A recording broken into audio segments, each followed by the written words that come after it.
জলের স্তর অনেক বাড়বে, তাই বলছি তীর্থযাত্রীরা আপনারা এক্ষুনি উপরের দিকে উঠে আসুন, আর মাছ নদীর হাঁটতে হবে না, এবার দিকে চলে আসুন সবাই। তীর্থযাত্রীদের বলা হচ্ছে উপরের দিকে উঠে আসুন।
আপনারা টোটোগুলি নিয়ে উপরের দিকে যান, ব্রিজের উপরের দিকে যান, এখানে না দাঁড়িয়ে।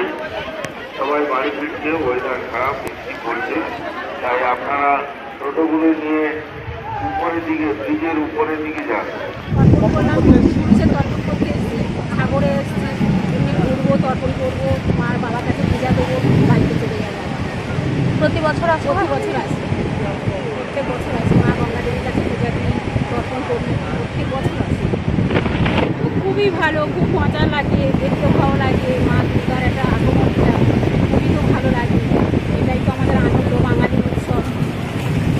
কী নাম আপনার?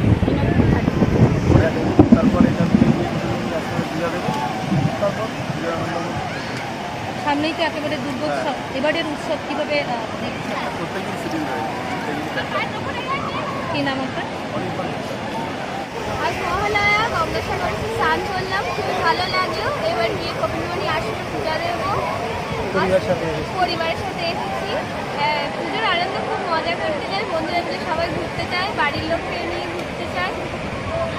কী নাম তোমার? স্নেহা মন্ডল, কোথা থেকে আসছে? দক্ষিণ বারাসাত। দেবী চক্রের সূচনা আজকে মা গঙ্গা দেবী পুরুষের উদ্দেশ্যে তর্পণ আদি উদ্ধারের জন্য আমরা সাগরে এসেছি। আমরা উদ্ধারের জন্য তর্পণ করতে এসেছি, পরিমাণে পূজা দিতে এসেছি, এবং যাতে আমাদের জীবনে সুখ শান্তি গড়ে ওঠে, তার জন্যে ছেলে পেলে সংসারের মঙ্গল হয়, তার জন্য আমরা কোথা থেকে আসছেন? কী নাম? আমরা জয়নগর থেকে এসেছি, জয়নগর গোচরণ থেকে এসেছি। আমরা এখানে আপনার নাম? স্বপন কুমার মুখার্জি।